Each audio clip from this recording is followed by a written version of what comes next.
So maybe we should just set the scene a little bit.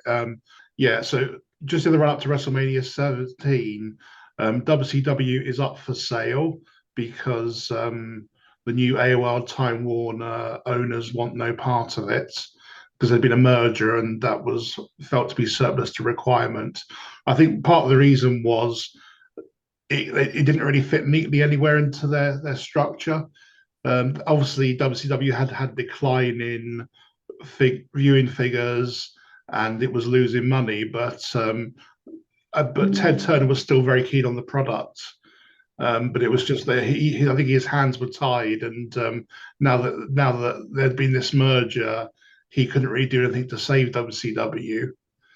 And what happened was they were trying to look for buyers, and one of the buyers potentially would have been Eric Bischoff with a consortium.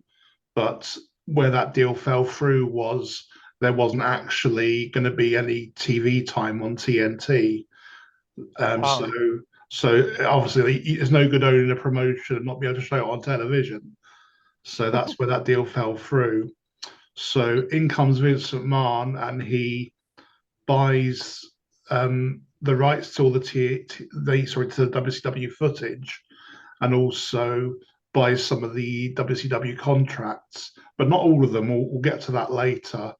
But yeah, he basically buys the belts and things like that. So yeah. so carry on, yeah. Yeah, all I remember is Shane McMahon saying he just bought ECW. Was it? No, no, Was it a no, no. second? No WCW. It was so on the very Oh, last Nitro. Maybe that's something we can also cover at some point.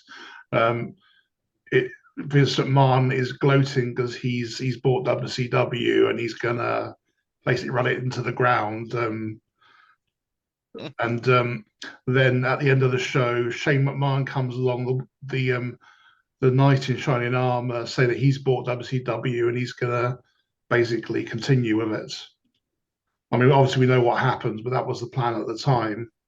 That's just his storyline that Shane McMahon's bought WCW. In reality, Vince does buy it, and he does, in effect, run it to the ground without meaning to. Uh,